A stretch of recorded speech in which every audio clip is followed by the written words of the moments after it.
Hey, lifers, welcome back to the Live the Life podcast. I am your host, Eric Aroca. Well, Soph, another episode. Here we go. You ready? Yep. All right, she says she's ready.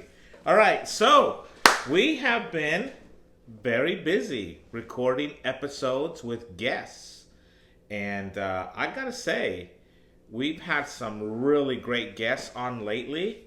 I hope all of you have enjoyed the last episode that we had with Brad Ball, who was our international sales guru.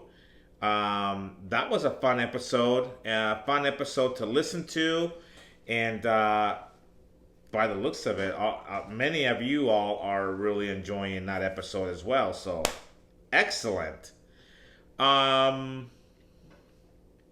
So we have some great guests coming up for the month of October. November, December should be taking us pretty much into January. So, hey, if you guys know of anyone that you would like to hear from on the podcast, that you would like me to interview, have on the podcast,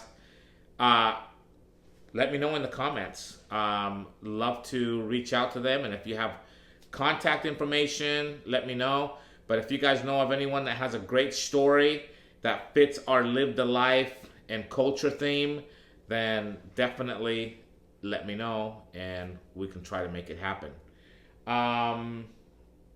What else is going on? Tragic events across the country. Obviously, Charlie Kirk is still, I think, on everyone's minds. Just how horrific that was. And, when it first happened, I kind of thought, oh, I'm so shocked. And then I realized I'm really not shocked that it happened. I'm just shocked about where it happened. I mean, it happened in conservative city, USA. I mean, it happened in my hometown of Orem, in Utah. So, I think hearts are still a little bit heavy about that and still a little tender about why that had to happen, and I don't know. It's just sad. It's just a sad turn of events. And then obviously, this past weekend we had another extremely sad event with the person that rammed his truck into a church, a chapel for the Church of Jesus Christ of Latter-day Saints. And I guess he rammed his truck. I don't know all the details exactly. I'm kind of confused by it. But apparently this guy had an axe to grind with members of the church or something. And he rammed his truck against up to the doors of the church, set the church on fire, and then started shooting people. So not great. And then Saturday night, so I think that was Sunday night. And then Saturday night, the night before, BYU football was in Colorado. And then we got a bunch of drunken 19-idiot-year-olds who are chanting F the Mormons. And I just think, come on, let's stop this already. This is ridiculous. There's no need for that. I'm glad that the commissioner, and I don't know his name, but the commissioner of the Big 12 did reprimand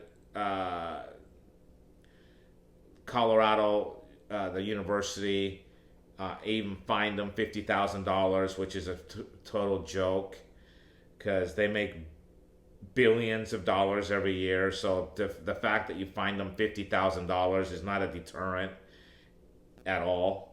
But we got to do better. I think we can do better as people.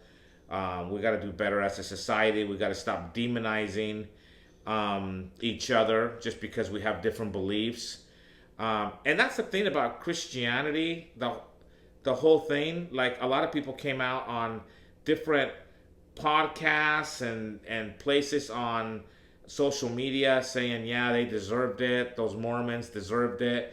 And I'm just going to get this out in the open. Soph, are you ready? I already talked to Sophie about this because this bugs the living hell out of me. There is no such thing as a Mormon. We believe in the Book of Mormon, which was an ancient prophet in ancient days. I'm trying to get to my scriptures. Of course, they would be in the most inopportune place that there is. So, can you guys hear that? I'm knocking over all my books. So we believe in the Church of Jesus Christ of Latter-day Saints. That is the name of the church. Okay? So if that tells you anything at all, it tells you whose church we believe it is. It is not the Church of the Latter-day Saints. I can't tell you how many newscasts I have heard, or newscasts or podcasters or whatever, of people saying that this shooting, that this horrible thing happened for the Church of the Latter-day Saints. It's the Church of Jesus Christ of Latter-day Saints. Latter-day Saints is in reference to followers of Christ in the latter days. The latter days being, we're waiting for the Savior to come back for the second coming. So it's the latter days. Okay? Everybody, I hope everybody can understand that. We believe in the Book of Mormon to be a set of scriptures. Doesn't replace the Bible at all. In fact, it's another testament of Jesus Christ. So we have the Bible as a testament of Christ in the old world, and we have the Book of Mormon as a testament of Christ in the new world. I love me some Bible. I even love me some Bible in Spanish. See that? Santa Biblia. Okay? We believe in the Bible. Okay? If you don't believe me, I actually read my Bible. Look at that. It's all crossed, referenced, and marked up. And okay? We believe in the Bible. But we also believe in the Book of Mormon. So here's our set of scriptures. I'll let Sophie, can you see this really well? Yep. Okay? The Bible, the Book of Mormon. Okay? It just happens to be handy. It's all in one book. It makes it so nice. I love it. Okay? So let's stop demonizing other people because we are afraid or we don't understand what they believe in. Okay? If we, for example, went to a Notre Dame football game and the fans were chanting F the Catholics, I think we would all lose our minds. If we said F the Jews, we would lose our minds. If here in the South, here in Houston, if we said F the Presbyterians and F the Baptists, we would lose our minds. Okay? So it should be no different. All right? Let's stop the demonization of an entire religion. There's no need for it. We believe in Christ. It's in the name of the church. That should tell you who we believe in, who we believe our Savior is. It's Jesus Christ. He is my Savior. He is my Redeemer. All right? So, can we get it correct? For the love of all that is holy, get it right. If you're a newscaster, if you're a podcaster, I know you've got the information.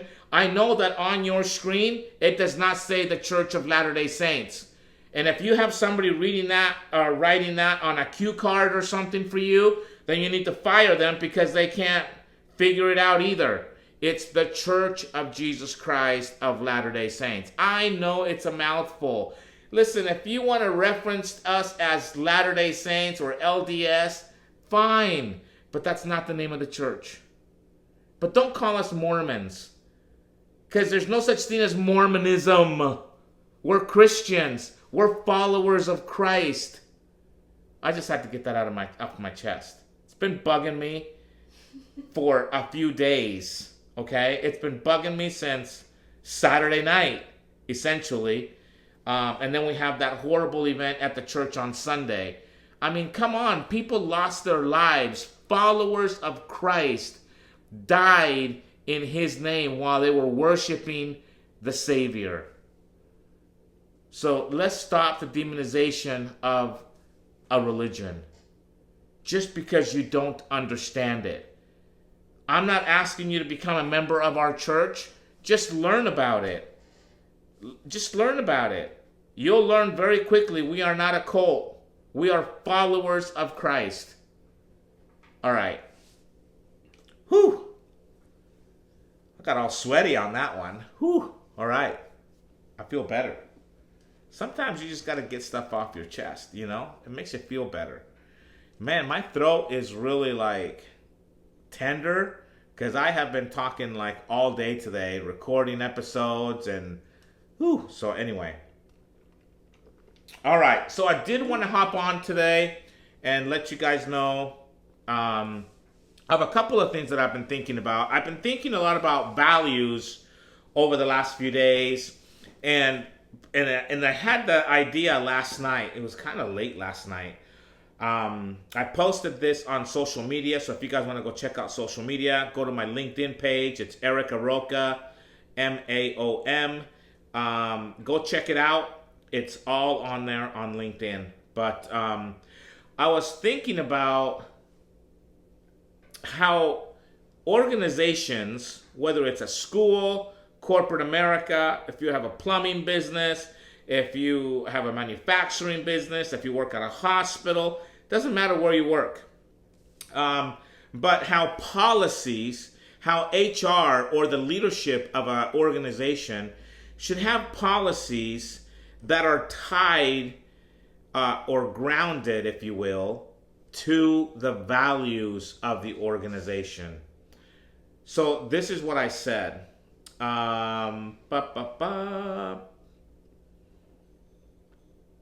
This is what I said today.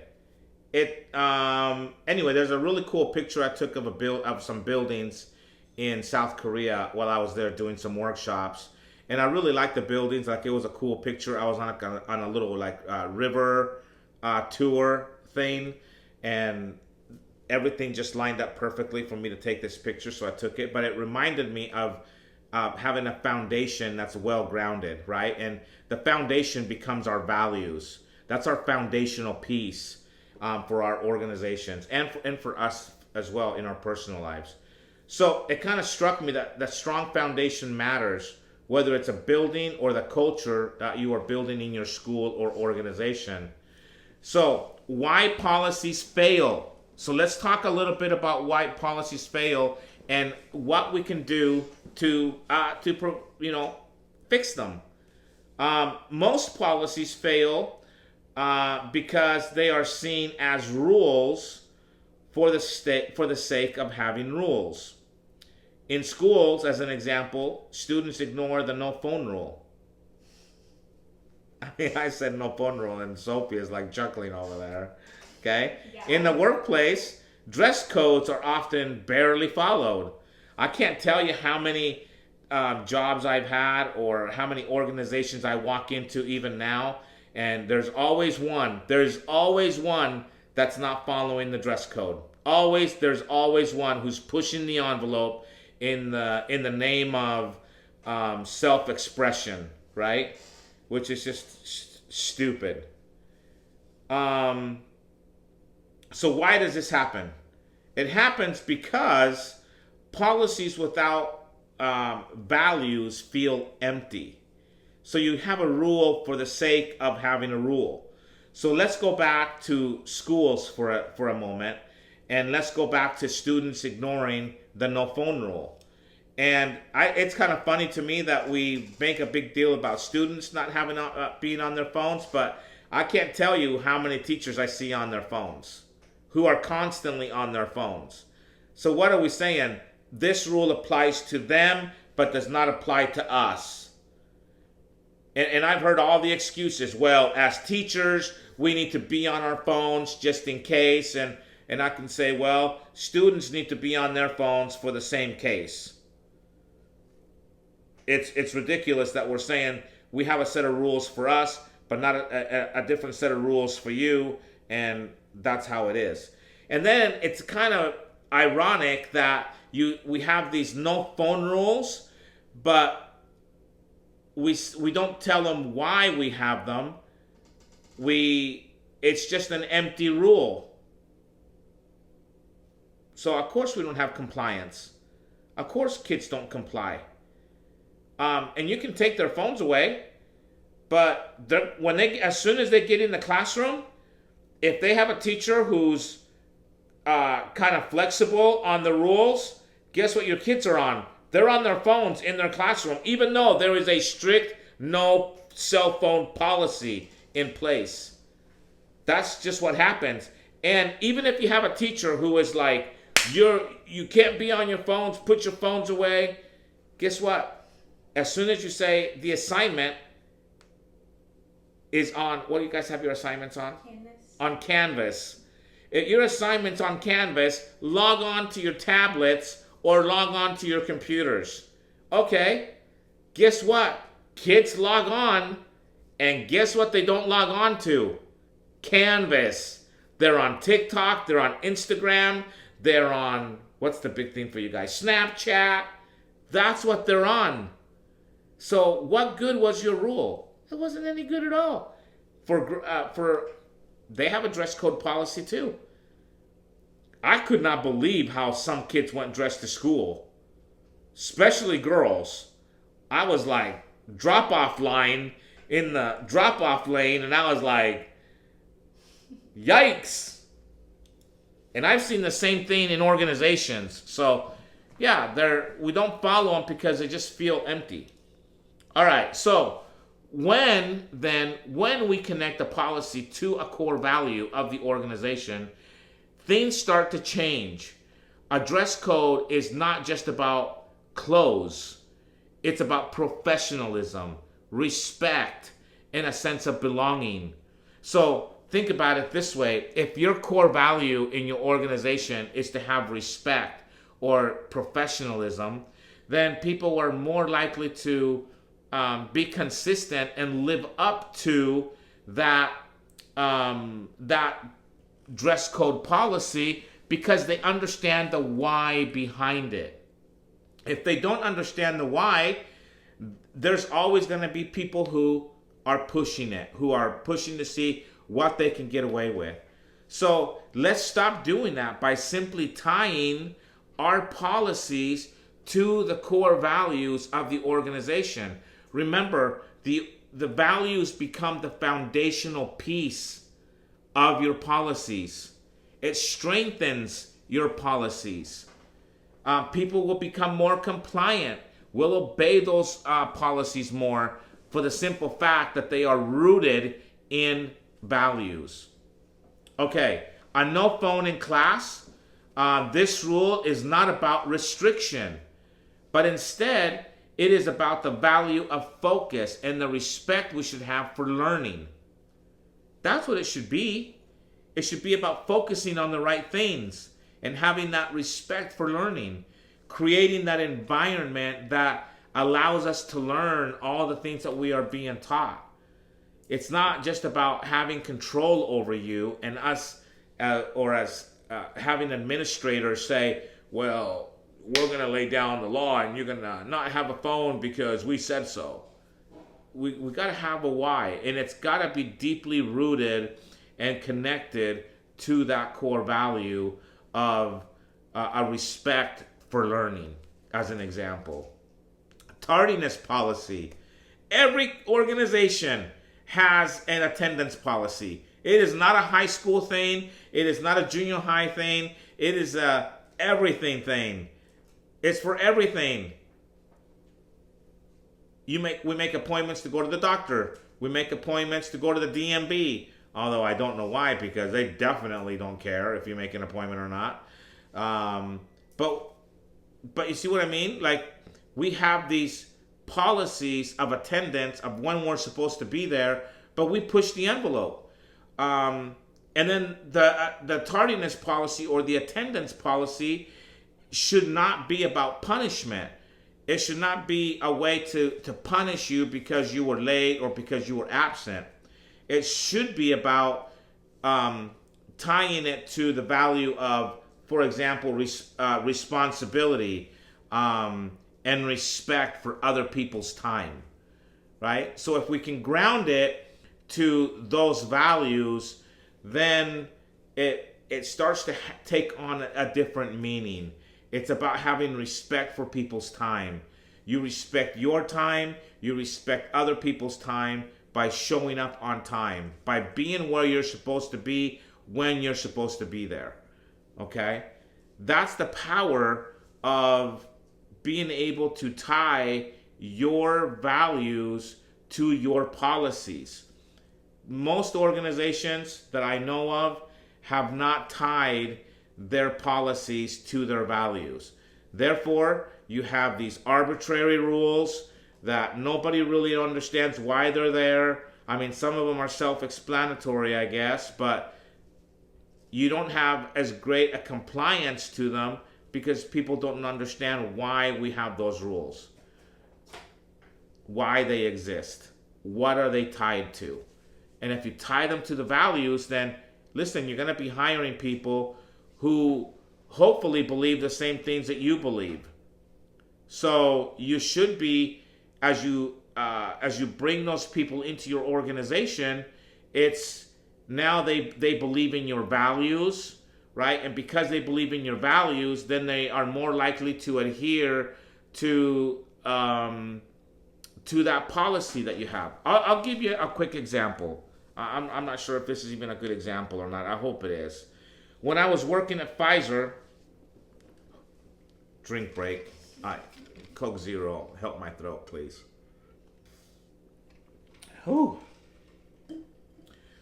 Man, I just love it when it gets a little raw and then the carbonation hits your throat and it gets all bubbly in here. You can like feel it. It feels good. All right. Ignore me. When I was working at Pfizer, we had a very strict policy. And one of these dress code policies that we had was that we were to dress very conservative. All right. This was back in the Pfizer days when Pfizer was actually a very conservative company. I don't think that they're very conservative anymore, at least not from what I've seen. But we had to be very conservative in the way that we dressed. Guys wore suits. We were to have a suit coat on at all times. When we were in a doctor's office, when we were in a hospital, making a sales call, we had to have a suit jacket on. We could take our suit jacket off and hang it in the car or whatever, especially in the summer when it gets so freaking hot. But other than that, we had to have our suit coat on all the time. Women were to dress conservatively and, do that whole thing. So that's just an example. So, but that policy was not tied to a value. And because it wasn't tied to a value, I personally took that as a policy that I was not going to bend at all. I always wore my suit coat. Even my boss sometimes on a ride-along would not have his suit coat on, and I would have my suit coat on. And he would kind of give me a hard time about it, but that's just one of the policies, one of the rules, whatever, that I believed in, that I thought was a really good rule. I thought it showed us in a very professional light. So whenever I went into a doctor's office, it was kind of a way for me to show respect for their environment, for a way to show respect for their organization, right? It was a way to show respect for the staff that was there. It was a way to show respect to the physician who is an MD, who is a doctor, who has a doctorate, that I could show that level of respect by having a crisp, clean shirt on, having a tie, and my suit coat on, right? So I feel like we would have had even greater compliance to that policy had it been tied to a value in the organization. But we simply didn't have that. And so the compliance was kind of hit or miss, right? Even though that's something that we were all pretty much grilled on, and drilled on all the time. Have your suit coat, always wear your suit coat, whatever. So that's just one example. Tell me of examples that you guys have. Tell me of some policies that you all having your organizations in the comments that are not tied to the values of the organization, or tell me the other, right? Tell me of policies that you know are tied to values in your organization, and do you see greater compliance to those policies? I really believe that you will. I really believe that it becomes part of who you are. It's kind of an inspirational thing. You're doing it because you believe in it. You're not doing it just to follow a rule, right? Just to kind of check a box. So I hope that was helpful. All right, so let's talk about and provide just a simple framework then. Let's just give you a framework for how this could potentially work out, and kind of how you would go about doing this. So the first thing you have to do is not really identify the policy. You kind of have to work towards the foundation. So you first have to figure out and identify the values of your organization. Now, many organizations have done a wonderful job of basically identifying their values. They have them. They have them on their website. They have them on a plaque on the walls, or whatever, right? They've already identified them. If you haven't, this is step number 1, is identify your values. What belief, and then once you've identified the value, you got to identify the policy, right? So then what belief is this policy protecting? So what value is it protecting? Because remember, your values are your belief system of the organization. It's the foundational piece.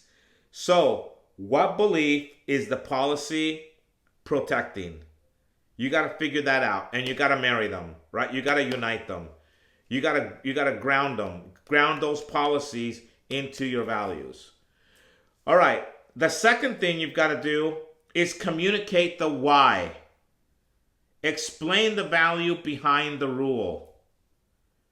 So this is where leaders need to do a very good job of communicating clearly as to why we have the values that we have. If your value, again, is respect, if your value is professionalism, then you need to do a good job of explaining to your people why you have that value. Explain the value behind the rule. Too often, we explain the policy or the rule.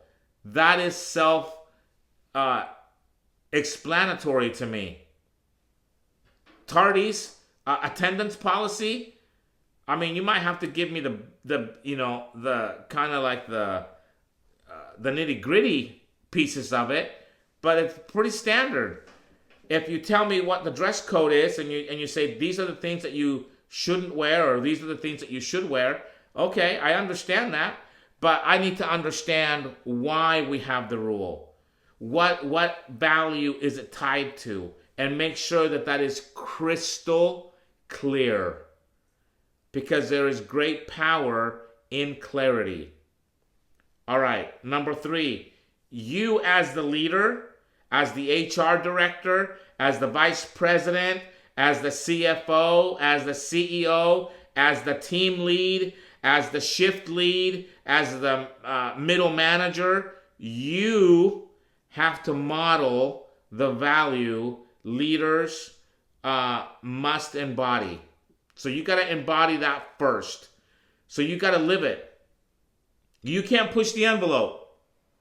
You can't push the rule to see what you can get away with. You have to adhere to it. You have to become a firm believer in said values so that you can model how to be compliant, how to follow that policy that it is tied to. It's a non-negotiable. If you can't do that, your people are not going to do that. And therefore, you do not have good compliance with your policies. I always felt like this is so simple and like so basic. But most companies don't do this. They spend a lot of time figuring out what the policies are, and they spend a lot of time trying to explain the policy. But they don't tell you what the policy is tied to because, well, they don't tell you that because they haven't tied it to anything. Their policies are not grounded in their values. Okay? So it's a little bit of a paradigm shift. Something new to think about. I think this would make for a great leadership retreat. Is for everyone to figure out on the leadership team what the values are, make sure that those are crystal clear, what the policies are, and how do we connect those together? How do we bring them together? How do we ground our policies to our values? And I think if we can do that successfully, and then, like we said, if we can communicate it and model what that looks like, then I think we'll be great. You know, if you have a policy that everyone is supposed to wear their suit coat when they go on a sales call, well, then everyone should have a suit coat on when they go on a sales call. Not just when the manager is doing a ride-along, but all the time. Right? If you have an attendance policy and it says your employment, your hours are 7 or 8 to 5, 9 to 5, whatever they are, then you should be there. Not at 9 o'clock. You're late. You should be there 15 minutes before 9 o'clock so that you can get logged on, so that you can get your desk, you can get your Coke Zero all situated, right? Get all your stuff done so that when 9 o'clock comes, you're ready to go. You're ready to roll. Okay? Can't be showing up at 9:05. You can't be showing up at 9:15 because you feel like it. It's got to be you understand the value that attendance policy is tied to. It's called respect for other people's time. Okay? So if you can do that, then you're going to have greater adherence, greater compliance to your policies. So basically, when policies are grounded in values, compliance turns into commitment. And isn't that what we truly want? Is to have a greater commitment to what we believe in our organizations? Don't we want them to be deeply committed to our value system, to our belief system? Therefore, having a greater commitment to our policies overall, people will stop being, these things stop being rules to enforce and become reminders of who we are as a culture. I think we can have winning cultures. I think this is a great step to take to help us build and sustain winning cultures. You know, I get people that ask me all the time, Eric, what's the number one thing that you would say, you know, if you're going to give us some advice, give us one piece of advice, one recommendation that you would give if, you know, to build a winning culture. Well, this is definitely one of them. I mean, I have many that I could give you, right? But this is definitely one that moves the needle. This one moves the needle. So you definitely want to identify, again, the framework is simple. Identify the value. What belief is this policy protecting? Communicate the why. So you want to explain the value behind the rule. And model the value leaders must embody. And you have to embody this first. You've got to be a believer. You've got to be, you got to live that value. You got to live the adherent or the commitment of following that said policy. And that's what we have to do. But if you guys will do this in your organizations, I promise you that it will move the needle. It will help to sustain a winning culture or to build on a winning culture. It's just how it is. So I hope that you guys will take that to heart and really just go for it. A along with that kind of comes our commitments, right? Or the promises that we make, the rules.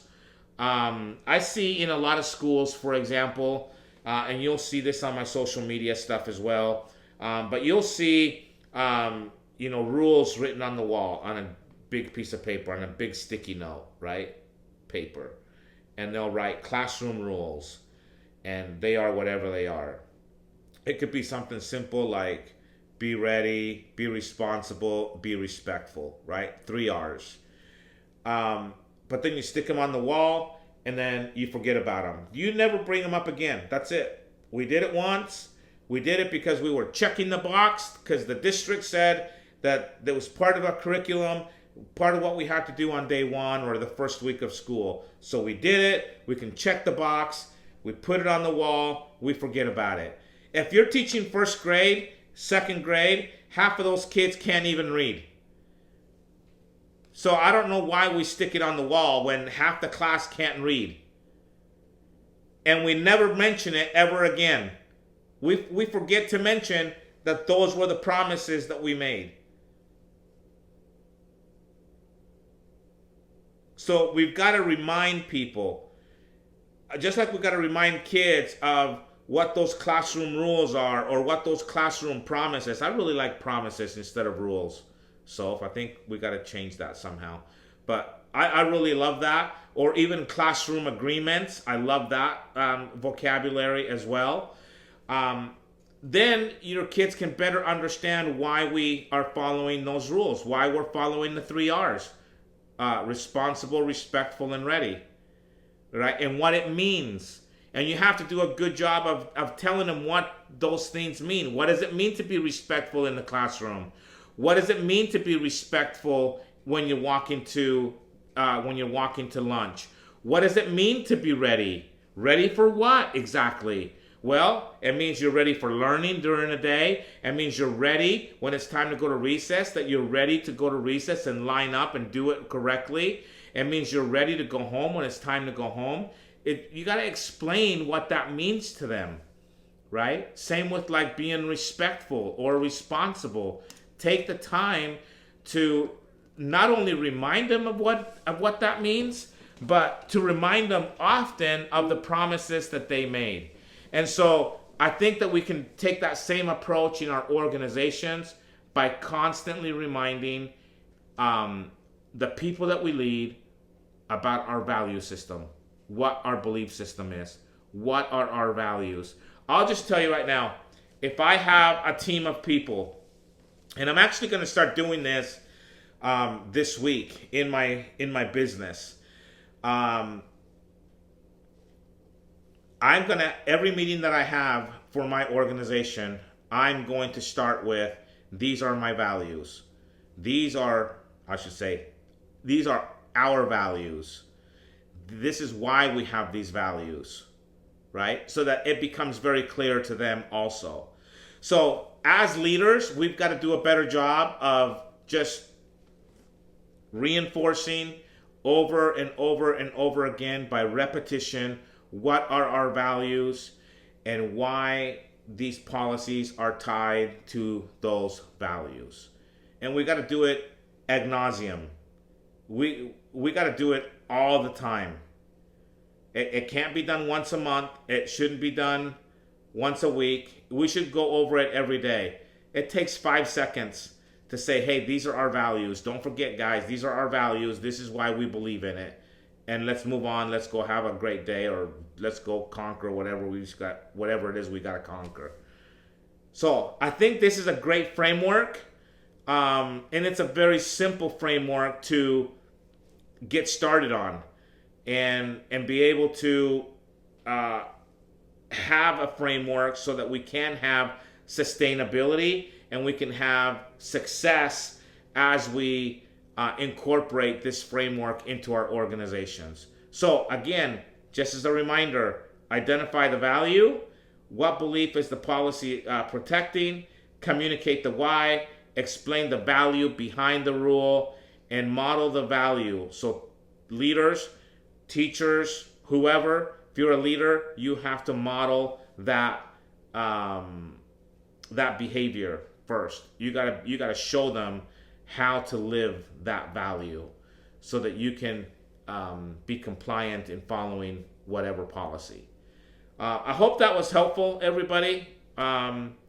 Just a lot of things that I've been thinking about, and wanted to get that out there to all of you. So hopefully that was helpful. Thank you so much for all the support over the last few weeks.